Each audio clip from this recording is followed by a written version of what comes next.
All right, we're here today with Philip Jeays. How you doing? All good, thank you. Hello. Hello. Very good.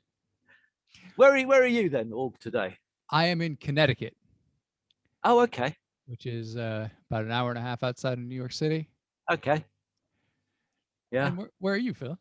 I'm in Bognor, which is about an hour and a half outside of London. We are strategically placed. Yeah, it's actually on the south coast. Okay. For those who don't know, yes, it's on the south coast. It's just along a bit from Brighton. Is New Haven Harbor of your song fame? Is that near you? Yeah. Okay. Yeah. Yeah. It's there's Brighton, then there's New Haven. Is it that way around? Oh no. It's Eastbourne, New Haven, Brighton, and then you carry on over to Worthing and Bognor. All right. Because New Haven is one of the two major cities of Connecticut. Oh, okay. 2 words though. Oh, okay. Okay. Yeah. Differentiate. Yeah. Cool. So my first question, and this will probably relate to your shirt as we were just talking about, was Yeah.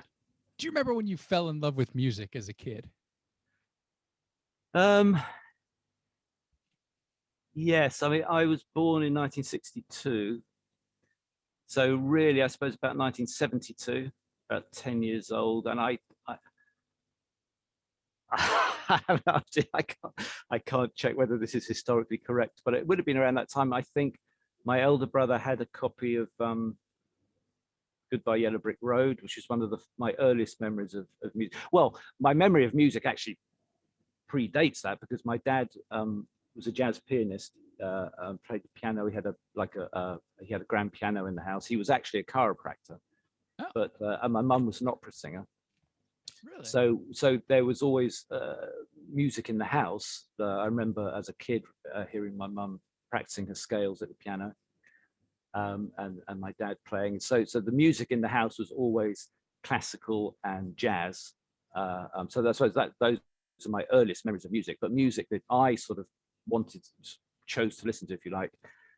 As I said, 10 years old in 1972, that's when I started listening to pop music. And so that was obviously fairly classic, leading into the glam rock era.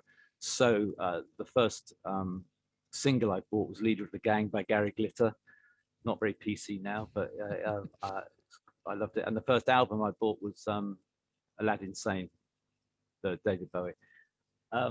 Nice. So yes, those were the first bits of music, I suppose, that I chose for myself as opposed to listening to what my parents were listening to. What's your favorite Bowie record? It's a good question.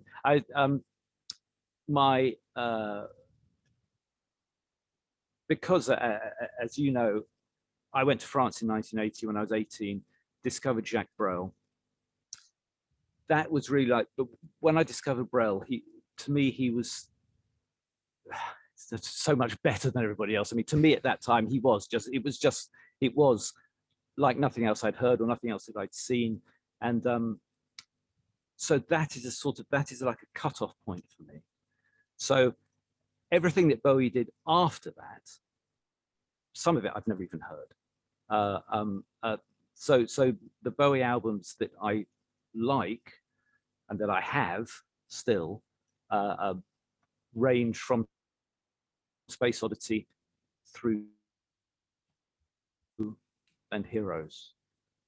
My favorite, I mean, Aladdin Sane has an awful lot of childhood memories. So it's the first one that I bought. But I like Diamond Dogs as well, very much. But all of these things are very much rooted in nostalgia.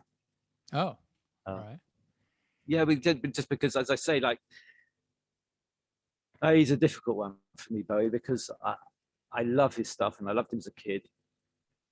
But I always had, well, not always, but once I discovered Brel and the quality of songwriting and sort of narrative songwriting, you know what I mean? Songs that you can understand, if you like.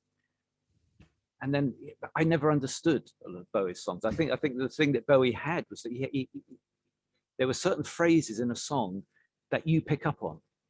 You know what I mean? I don't know if that's how it works for you, but there are certain little lines that you sort of relate to. And I think he was very good at that. And I think he was a brilliant musician. I think he was a great composer, actually. Like the finding great tunes for songs. I think that was something that he always did. Hmm. But the only thing that sort of makes me step back from him a bit is the whole lyrical thing. So as I say, all the stuff pre-1980, that stuff still has the nostalgia for me, and that's why I like it, and that's why I listen to it. But anything that after 1980, I have listened to bits of it, and some of it's interesting, but it's not really for me, much as I admire. What do you think of his Brel covers? Well, funnily enough, I was hearing Amsterdam as a teenager before I went to France, and that's how I discovered Jacques Brel, because I was living in Arles in south of France, and I'd met these people, and now I didn't realize it at the time, but probably chronologically it would fit in that these friends, these two young couples that I'd met, that the two blokes were talking about Brel and Amsterdam. And it probably would have been in October, and he died on October the 9th, and that was 1980, so that was just 2 years after he died. So they were probably talking about him because it was the anniversary of his death. And I just picked up on them talking about a song called Amsterdam, and I was all proud and English, go, oh yes, Amsterdam, David Bowie. And they sort of looked at me and went, no, Jacques Brel. And I went, what? And that was the first time I'd heard the name Jacques Brel. And that is really, that was the thing that really changed my life in a way, just a little bit at that point. And I started listening out for this Jacques Brel bloke. And then probably a year later, I was going out with a girl, and I was at her parents' house. And again, it must have been the anniversary of his death, exactly a year later, October the 9th. And they were watching some sort of variety show. And they played the clip, the famous clip of Brel singing Amsterdam at Olympia. And obviously I'd heard a few of his songs by then, but I'd never actually seen him sing. And when I saw him do that, that's the precise moment where I thought, I want to do that. I want to give that a go. I want to try and do that. Because it was just, I'd never seen anything like it, because I've been into punk, and I've been, to see all these punk bands and loved it. But to me, up to that point, however stupid it sounds now, the way that you would be powerful on the stage would be to, shout as loud as you could into a microphone while somebody was playing guitar as fast as they could behind them, that sort of thing. And here was a bloke standing in a suit and a tie, singing to a fucking accordion and an orchestra. And it was still the most powerful thing I had ever seen. It just absolutely blew me away. And it was like a big sort of cultural shift for me. That sort of, it was like, oh, it doesn't have to be like this, it can be like that, and it can still be punk. You know what I mean? It's that, yeah. It can still really be powerful and forceful. And yeah, so in a way, well, not in a way, quite directly, Bowie introduced me to that, but I didn't know it at the time. So this was, you were around 20 years old when you saw him? When I mean, Brel was dead by the time I got the clip. So, but yeah, so when I saw the clip, I was that would be 1981, so I was 19. And had you done music before this, or was that? No, and that was it. Yeah. I mean, I had during the punk thing, I had bought an electric guitar and could pick out literally 2 or 3 chords. Never carried on with it, never sung. And when I came back from France in 1983, on my 21st birthday, I said to my mum, who was an opera singer, I said, could you teach me to sing? And she said, probably not, but we'll try, because I have 2 brothers and they both sing very well, but I was the one who, as a child, when I wasn't getting my own way, would sing to my mother, and she found it so offensive that cave in because it was so awful. So anyway, I said to her, could you teach me to sing? And she said, well, we'll try. And she did it. It was absolutely fantastic to have lessons on tap for free whenever you want them. Absolutely brilliant.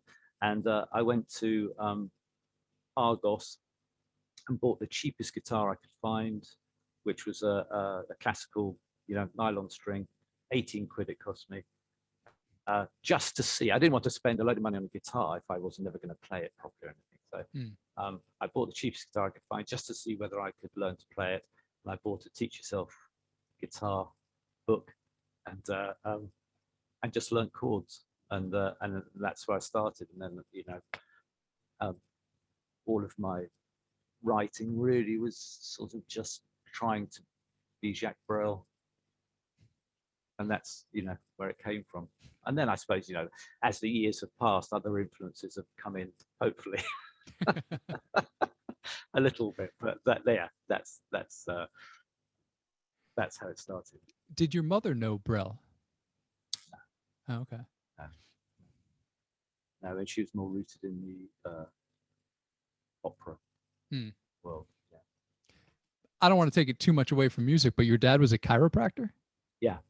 I'm going to the chiropractor as soon as we get done here. Oh yeah. I'm a big fan. Yeah. Well, my older brother is also a chiropractor, but my father, I'm not sure exactly how it came about. I think it might be a friend that he made in the war, in the Second World War, who was a Canadian who became a chiropractor, and I think said to my dad, you might like to try this. My dad actually went, and my mum went to Toronto to live for a few years while my father studied chiropractic, and then they came back to this country, and we sort of became chiropractors.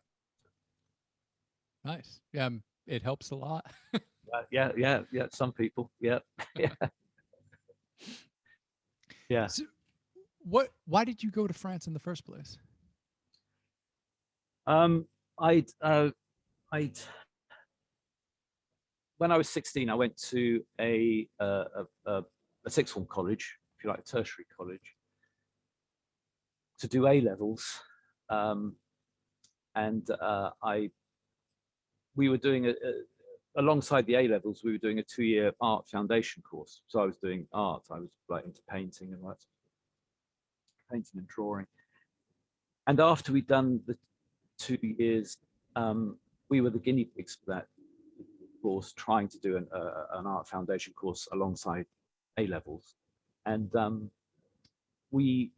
lot of us sort of felt that the art side of it, which is what we were really interested in, hadn't been terribly good, and that we should apply to proper art schools, do a proper, 1-year foundation course before going on to do, a degree course. And I applied to the Central School to do another year foundation, and they said, you're too good to do another year foundation. You should go do a fine art degree course. And then for reasons which I can't remember, I then changed. I applied to what was then Kingston Polytechnic to do a fine art degree course, and they looked at my stuff and said, you're not good enough. You should do a year foundation. And I'd had these thoughts about going to France to paint, basically, because I was a big fan of Van Gogh, and I don't ask me where it particularly came from, but it was from Van Gogh. But why I decided I wanted to go? You're 18, you don't really think these things through. And I thought, well, I'm stuck between two here, between doing another year foundation or doing a fine art degree course. So fuck it, I'll go to France and see what happens. And so that's what I did. Just went down there, and a lot of people were very, very kind to me, and enabled me to stay, because I had very little money. But I think when you're 18 as well, if I was going to do it now, to go to a country where I didn't speak the language with very little money, I think you're mental. You wouldn't do that, would you? You'd be absolutely fucking stupid. When you're 18, it doesn't occur to you. You don't think about it. I'll go and do that.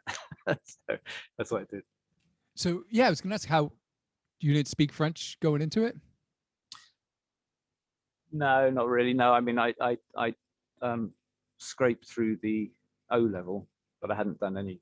So obviously when I was 16. So when I went when I was 18. So I had the very, very basics of French, you know. But no, I couldn't speak it. I just had to. But the thing is that when you what I found is when I went to Arles, very few people spoke English. The people that I met. So basically, you learn. And I think if you go to a foreign country with a friend and you're talking English all the time to your friend, you never immerse yourself in the language because you are always breaking out of it and then trying to get back into it and then coming out of it again. Whereas if you go on your own and you have to speak the language, or you're, you know, it's absolutely the best way to learn. When I came back from France after 3 years, I thought, oh, that was great. You know, I can speak French now. That's brilliant. I'd love to learn Italian. So I bought myself Teach Yourself Italian.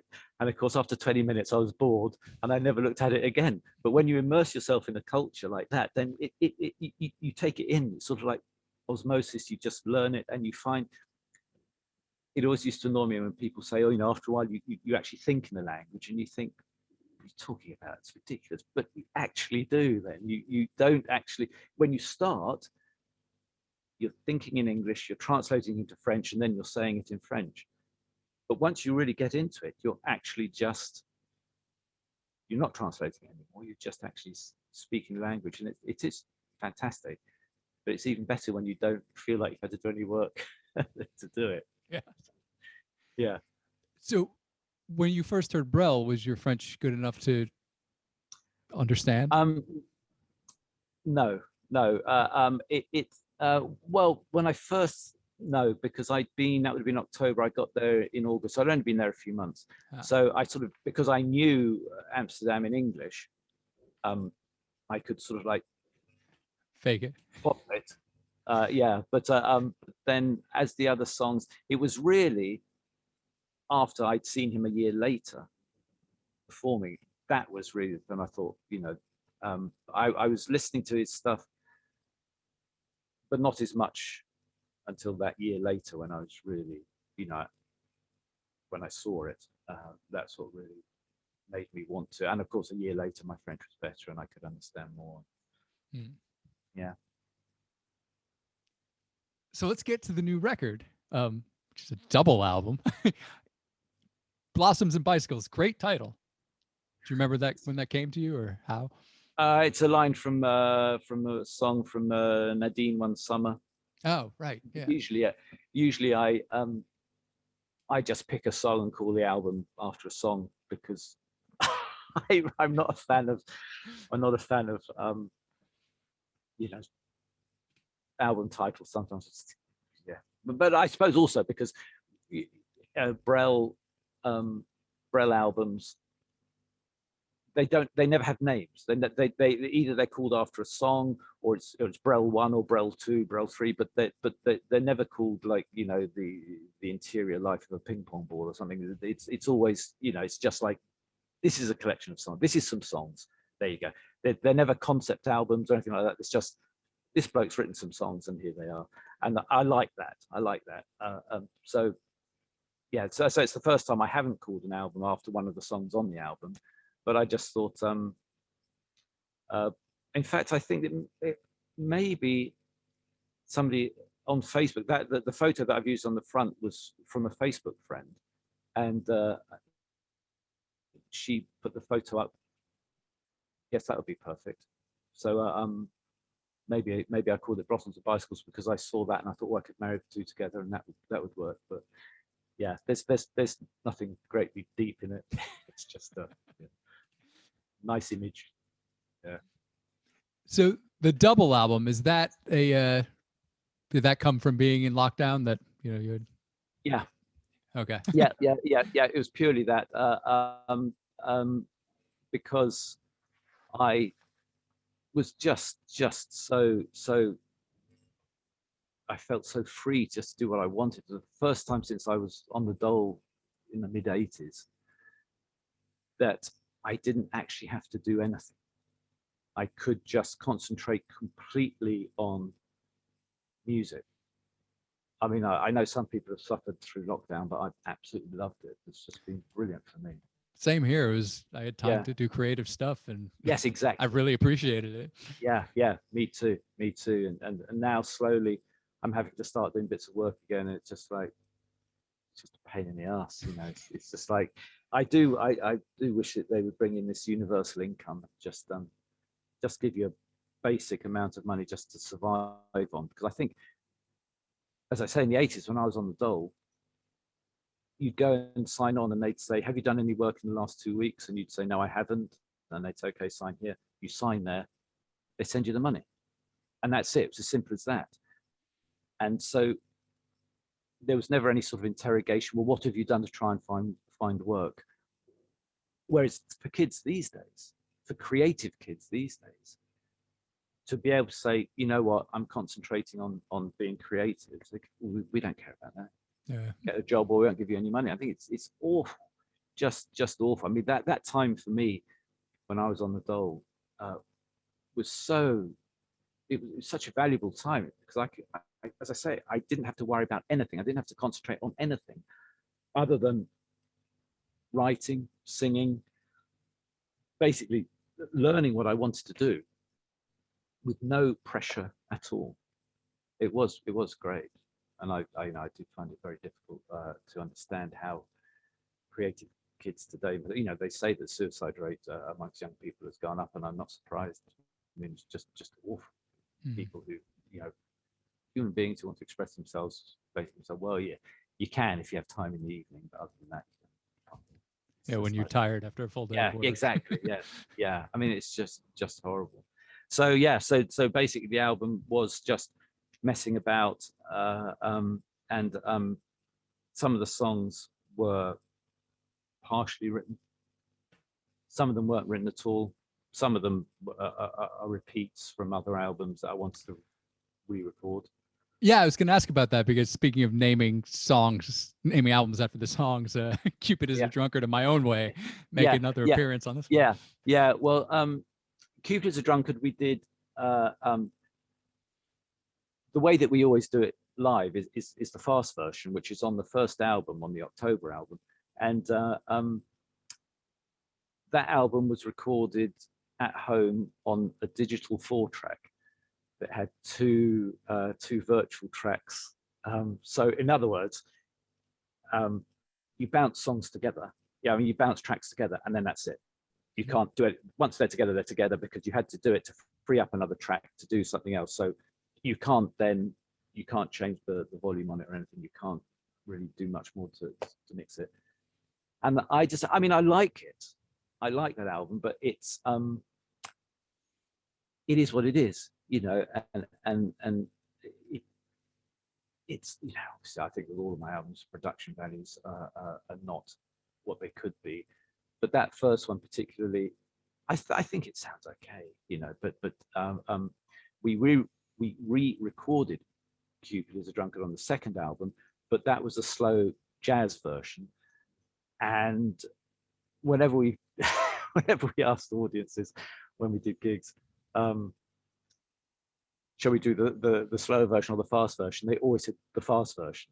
Personally, I prefer the slow jazz version, but I like jazz, but nobody else does. So so that's why I thought, well, we should re-record that because we don't have a proper recording of it. It is a proper recording on the first, but I just wanted to redo it so so that we had it recorded a little bit better than the first time. And My Own Way, My Own Way is a song that I play myself on the guitar when we do it live. And so John, who plays the guitar, he has to find something to do while I'm doing the rhythm. And we were doing it one time live, and I'm singing the words and I'm trying to make sure that I don't forget the words, but I can hear John doing this amazing stuff on his guitar. And I'm thinking, that sounds really good, but I can't really listen to what he's doing. I'm slightly aware of it, but I can't really concentrate on it because I've got to think about what I'm doing. And he did that a few times, and it is basically what you hear on the album. It's sort of like, you know, he's done a few of different tracks, a few different guitar tracks, and we picked bits from all of them. But I just thought, that sounds so good. I want to record that. I want to get that down with him doing what he does. Mm. Yeah, so that's why we repeated that. And also because I got to the point where I either had enough songs to do a single album, or I needed to put some extra songs in to make it a double album. And I only needed a few to make it a double album. So I thought, well, I wanted to re-record those anyway. So why not? Yeah. So it was stick it all on. I have a rather lengthy question. Yeah. But relating to Cupid as a Drunkard, and we were talking about Brel, which Ed is at the Ritz is one of my favorite songs. It's really funny, and there's a lot of humor in your songs. And then there's songs which are really romantic. I think Racing Days is probably my favorite song of yours. Okay. And then Cupid as a Drunkard, it's humorous when dealing with romance. I remember one of the first times I saw you, you introduced it with, "This one's for anyone who's thinking of getting married. Don't."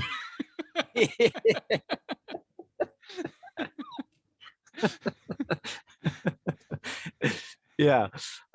So what was your question? What? Yeah, what was my question? I lost it. Oh, let's just leave it at an observation. If it comes back to me, I'll. Yeah. Well, was it where the song came from, or difference? Is that your views towards the song these days? Yeah. I mean, I've never. I mean, I'm not religious. I have no religious faith at all, and people, everybody will have a different view on whether marriage is religious or not. For me, it's just unnecessary. It's just, if you love somebody brilliant, and sometimes, I'm sure we've all seen those stories of people who have been together for 20 years, unmarried, and then they go, "When do we get married? Oh, let's get married." We get married, and then a couple of years later they're getting divorced and separating. Why did you spoil it? Yeah. But it's actually inspired by a song by a great French songwriter called Georges Brassens, who wrote a song called "La non-demande au mariage," the not asking for your hand in marriage, which is sort of the same thing. It's sort of like, why would you? He starts off by saying something. Why would you want to put Cupid's arrow to your throat? Yeah, it's a great song. It's a nice. Great song. I'll look that up. Yeah. So yeah, let's go through. We won't have time to go through all the songs on the record, but let's go through a few of them. My favorites. Yes. The opening track, "Take Me Back to Tuesday." Yeah. Really sort of rocking feel. Great catchy chorus. Tell me about this one. That was one of the new ones. That was probably not even started at the beginning of lockdown. So that was written during lockdown. I can't really. I don't know there's much I can say about it. It's just it's the sort of song that I don't usually write. I suppose there are a few on there that are a bit more poppy and maybe a bit more rock than some of the songs I've written in the past. I liked the idea of that sort of that you assume that it's being written about, but if the man is singing a song about a young woman, and then at the end you've got the twist, and in fact the reason that he wants to go back is because his life's been turned upside down, because in fact he's fallen in love with the boy, and I like that, the very last line, the very last word, boy, but other than that, I don't know. I mean, the thing is, all I have to say that I don't know. You write and record your own stuff, don't you? I don't know if you feel the same, but for me, when I've spent so long working on an album, I find it very hard to it's going to sound a bit awful, perhaps, but I sort of find it quite hard to like what I've just done, because because I sort of I you're so I've been so involved in it for so long, and especially as we've just been saying during lockdown, when you have nothing else to occupy your mind, so you're doing it all the time, which is fantastic.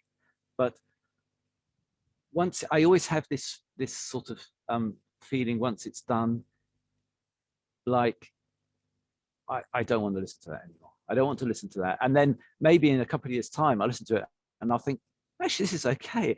But you know, I find it very, very hard to relate to stuff that I've just done. It's just like, I think there's always a sense of disappointment. It never sounds as good as I want it to sound. I listen back to the songs and I think, oh, you know, maybe I could have done that better. It's just, it's just one of those things, I suppose. And then, you know, now I'm working on other stuff, and you always think the stuff you're working on at the moment is better than that. Well, that was shit. That was shit. We won't worry about that. But this stuff's going to be much better. And then you go through the process every time, and then you sort of, when you finish the stuff you think it's going to be better, you think, actually, that's shit, isn't it? And then you just move on. So I don't remember where it came from. I imagine I just had that idea, Take Me Back to Tuesday, and then the song grew out of that. But yeah. So you've been doing gigs, or at least you had one last week. Yes, first gig for 18 months. Oh wow, how'd it go? It was fine. It was only 4 songs. It was at an evening with quite a few other people, to raise money for a venue, you know, that was just needs a bit of funding. Yeah, it was fine. Did you do any of the new ones? Did one new one. Okay. We did If I Do, I Do. Okay. Which I still like. Oh, good. Yeah. Anything to say about that one? Well, it says on the album, it's sort of like it's Midnight in Trieste revisited. It's sort of, it goes back to the midnight train. At the end of the song, you get the midnight train and all of that. I like that song lyrically.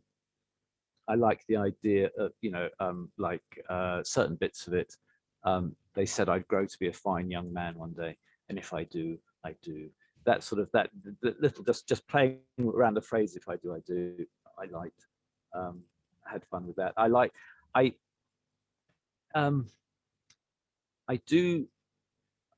don't know really what other people think, but I personally, I really like language. You know, and I obviously write songs far too many words just to go on forever.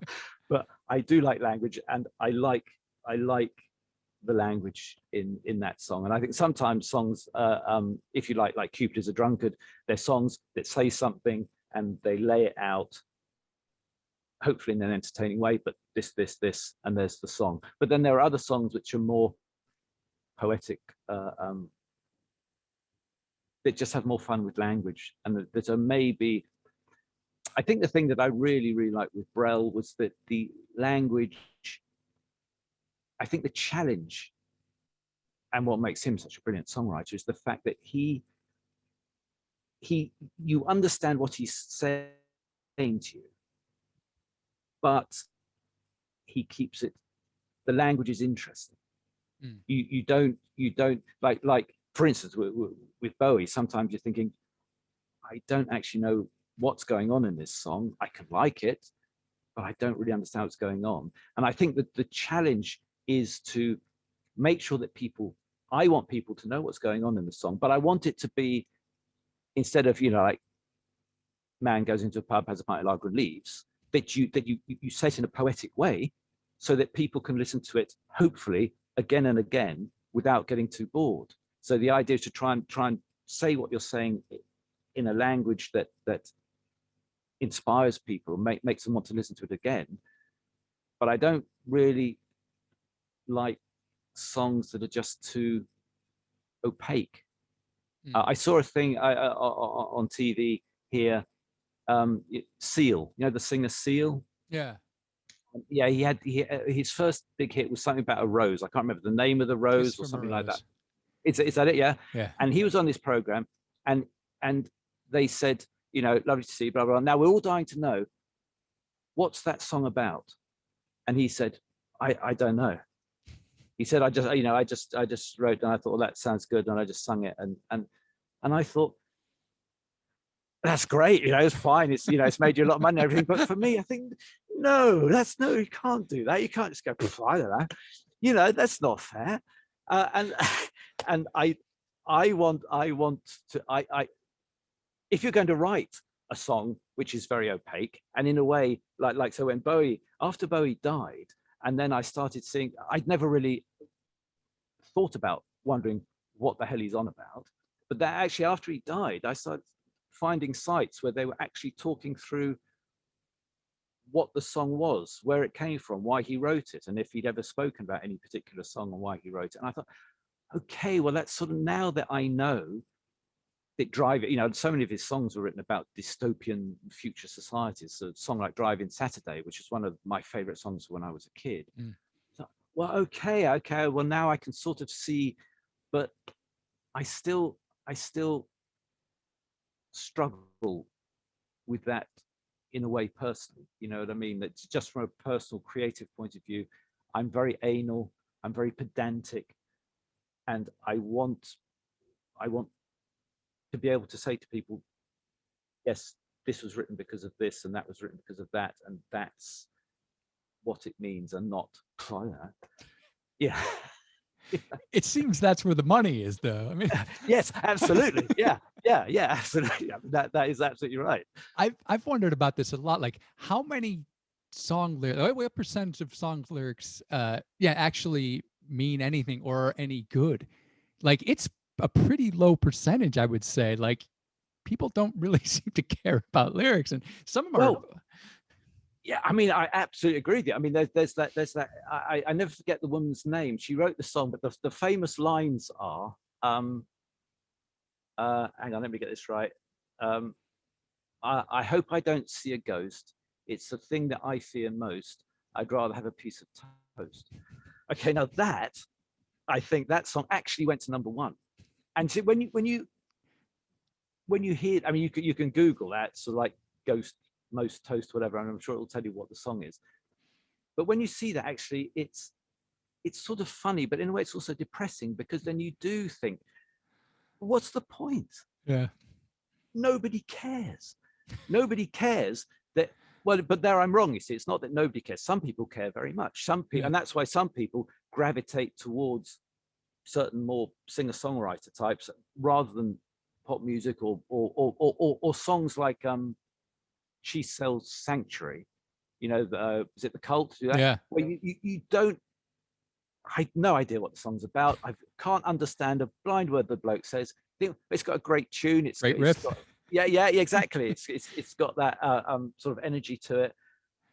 But you think people don't care. You know, it's just like, whatever, we don't care.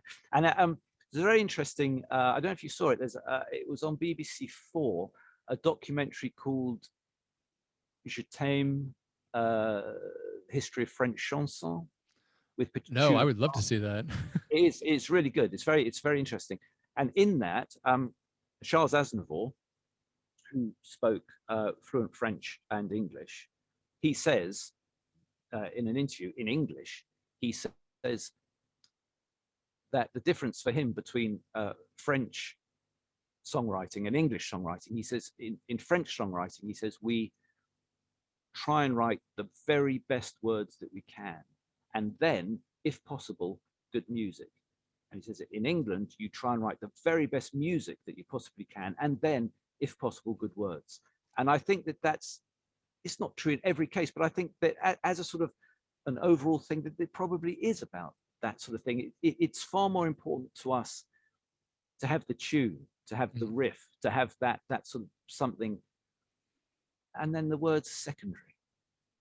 And but as I say, thankfully, that isn't true for every Always. consumer of music. Yeah. It's like there are people who, and it's funny. My younger brother Pete always said to me, he said, you should go to America. He said, because Americans with the history of country music, for example, listen to words far more than we do in this country. I don't know if that's true or not. I don't know what you think about that. Huh. I've never thought about it before. And I mean, I've lived in both countries. So, Yeah. I mean, we have appallingly bad lyrics too, but we do Yeah. have some good Yeah. ones. I mean, Yeah. But I suppose like the equivalent of country music in America is folk, maybe in this country, and a lot of folk songs do tell stories or do have points to make. So speaking of story songs in America, have you been to the States? I was going to ask you that about with outside of Valentine's, Nashville. yeah, and Perry County, a song Perry County, that was written. I went to Nashville with my mate Jeff. That was 2004, I think, because I have friends who were living in Nashville at the time, and so we hung out in Nashville, and we went to Memphis, spent a night in Memphis, and then I think a night in New Orleans.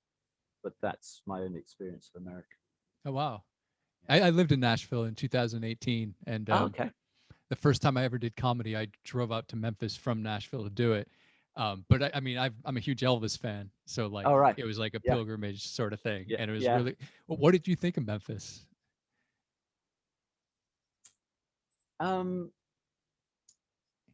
It was. I mean, we sort of did Beale Street, and and just it was literally just a night that we spent there. I suppose that the thing that I felt actually, it's difficult because that America is a vast country before you get there, but when you actually get there, you think actually it's even more vast than you comprehend just by looking at it on a map. Yeah.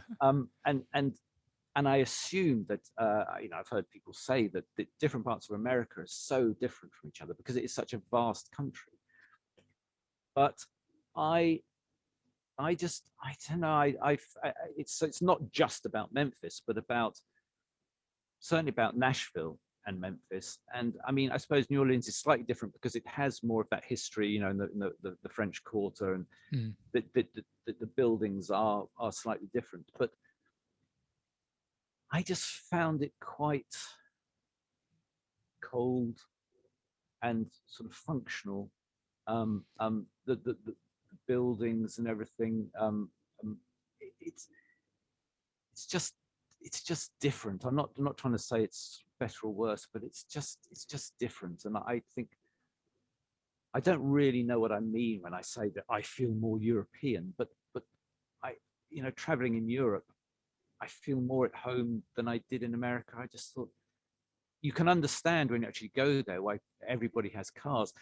Yeah. Jeff and I were staying at our friend's house, and she was living, I can't remember, it was Riverside. I don't know if you know it, Riverside. Anyway, residential area, and because we didn't have it, we did hire a car to go to Memphis, but we didn't have a car at this point, and so we were walking from my friend's house to the supermarket, and when we walked out onto the road, there are no pavements, no sidewalks there. And so we think, well, this is weird. So we just walk on the road or just on the grass on people's front lawns sort of to get to the supermarket. And as we were walking along, this police car pulled up, and as it got close to us, it slowed right down, and the police were sort of like looking at us like this, and we were thinking, it's because we're not in a car, isn't it? That's why they're looking at us like, yeah, they're like, well, who are these two blokes just walking? They must be up to trouble. Like, yeah. And but then you realize, well, it is so massive. All the shops are so laid out. They're so far away from it. Obviously, and you understand as well that what's happened to American town centers is sort of happening over here now. That everything goes out to the mall outside of town or just slightly away from the town. So the town centre dies. There's nothing there. I mean, the first time that we walked into Nashville town centre. This was in January, so it was obviously, like perhaps less populated. It would have been anyway.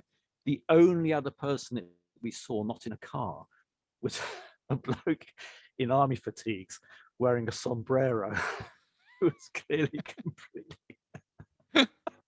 completely out of it. He was the only other person that we saw in the street. People in the cars, like at traffic lights, were just looking at us like, we must be bums or something. And you understand then it's a completely different way of life.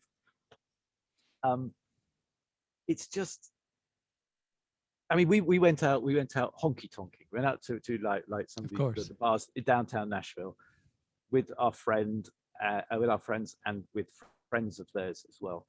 So we must have been, I don't know, 6 or 8 people. And so we were downtown Nashville. We walked out one of these bars, and there was another bar sort of like up the road, and which we'd been to before, which we liked. And we said, well, why don't we go up to that bar?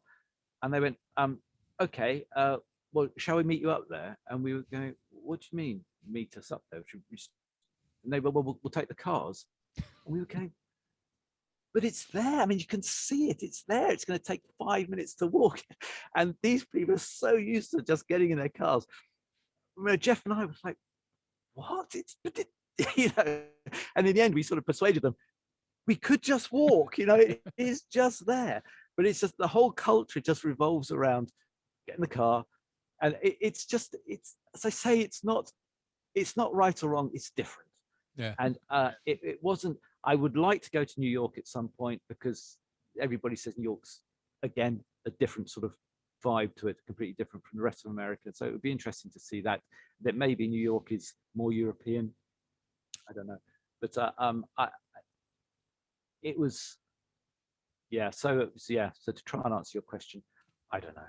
Memphis, it was not, we didn't see enough of it, perhaps. We did go to Graceland and had a look around there, but I was surprised how Sun Studios was literally just like a corner shop, just how small it was. Yes. We didn't go into Sun Studios, but we did sort of like go past it. Yeah. It's just different. So we're talking about the song outside of Valentine's Nashville. Really good story song. Are you a big reader? And we're talking about language too. I'm the sort of person who does read, who would like to read more, but I don't have much time. But yes, I read. I do read. I like reading. Who are some of your favorites?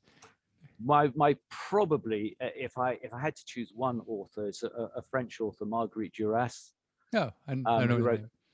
She wrote The Lover, which apparently they made into a film, which don't watch the film. They sort of said it's semi-pornographic, but the book, I think, is obviously it's translation. I've read it in English. I love her writing. She also wrote some film scripts. I'm not sure if she actually directed herself, but sometimes in her writing, when she's writing a novel, it's almost like directions for a film. So she'll say, we see the girl walk away, we lose sight of her behind the trees, then we see her again. And I really like that. I did a song called When the Sun Goes In, and there's a bit in that where I, as the narrator, about this particular character, we know nothing of his life. We don't know why this person is the way that he is.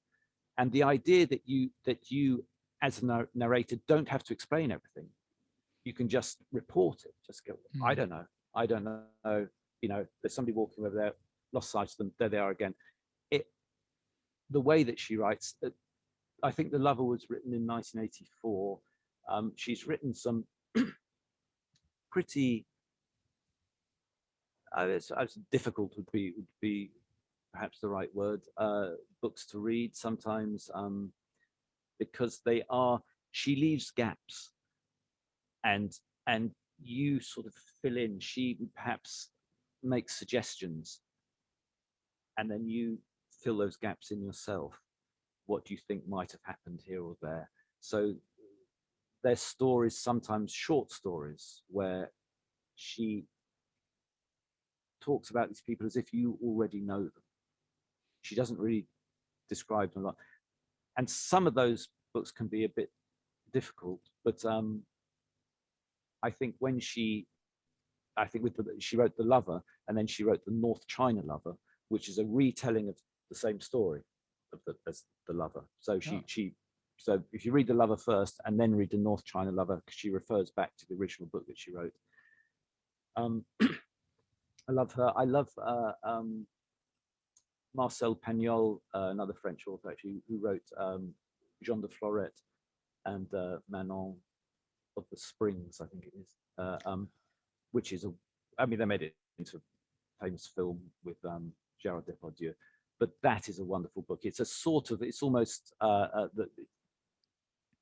the thickness of a Dickens, the stories. I don't know if it was written for a newspaper like Dickens was, where, you know, you had little installments in a newspaper, daily or weekly, whatever. But I think that's a fantastic book. Well, those two, I mean, they're all one story, two books perhaps, but the same story following on.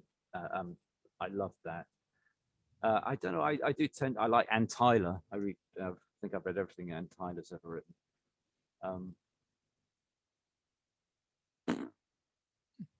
Yeah. When we first started talking about Brel, you were saying about telling a story and painting a picture. I wanted to get to my favorite song on your record, "Hey Sylvie." Okay, yeah. Sort of paints a lovely picture. Well, that's one of the sort of the poppiest. Yeah, I'm a big pop guy. Yeah, you'll notice I'll pick out all the major key ones. Yeah. Okay. Again, I can't really remember. Oh no, I do remember. I was because I was I'm sat here in my little pod, my little sort of studio, recording studio, and up here next to me I have all of my notebooks, which are all numbered, and I was flicking through them, trying to remember songs which I'd started writing and then forgotten. And I did have a song called "Hey Sylvie," and I thought, well, I like that. "Hey Sylvie" was just like a nice, I don't know, something I liked about it. And so I carried on writing it. It was nothing like it. The finished product is nothing like where it started. And I mean, that I suppose the opening line is "Sunday morning in the sun, Sylvie cycles her way home," which is sort of quite taken a little bit from Jake Thackeray. So Jake Thackeray, you know, the idea that she's cycling home on a Sunday morning suggests that she spent the night with somebody else. And Jake Thackeray often writes songs, well, not often writes songs. He has written songs about sexually liberated women. The Widow of Bridlington, for instance, and Country Girl. She goes out to the local Saturday night dance, finds herself a boy, and then she shags him in the bushes, and then, you know, she's all happy next day. So it's that sort of that was the idea for the very beginning of the song. The idea that she's, you know, she's just happy living her own life and riding a bike. Yes, and no gods, no bastards. She's very free. Yeah, exactly. Yeah. But it doesn't come from anybody in particular. It was just like an idea. Okay. Yeah, Sylvia is one of my favorite names. It's a very good pop name. Yeah. Well, that's a good start. If you like the name, it's a good start to liking the song. Yeah. And Fire on the Clapham Road. In the 80s, when I was on the dole, my younger brother Pete and I lived in a squat on Clapham Road in Stockwell, South London. And it actually says in the song "line of squats." So in my head, that's it, you know, I could sort of see that in my head where it was. yeah, it's just the idea of in the song, I'm with a woman in the squat or in the flat, wherever in the house, and there's a fire, and just the idea, that juxtaposition of the fire in our lives, and then the actual fire, and that, you know. It's a good chord change underneath the title in the chorus. It's Yeah, I can't. minor 4 maybe.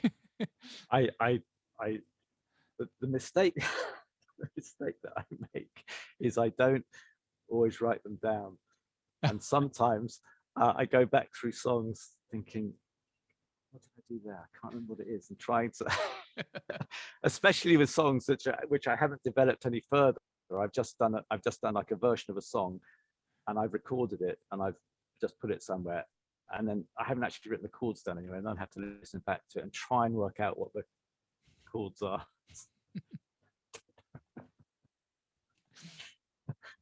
I'm sure I've got it somewhere. There's one more I want to touch. Here Comes the Revolution. Mm. Bit more frantic than the others, like a Yeah, I mod mean, feel. Yes, yeah, I like. It's one of the things, like when I started writing, it was all very, as I said before, I just wanted to be Jacques Brel and just do that sort of thing, French chanson in English. But you know, I come from punk and glam, and then there are lots of other bands that predate that, like the MC5 and the Stooges, but then lots of bands from the late 60s, the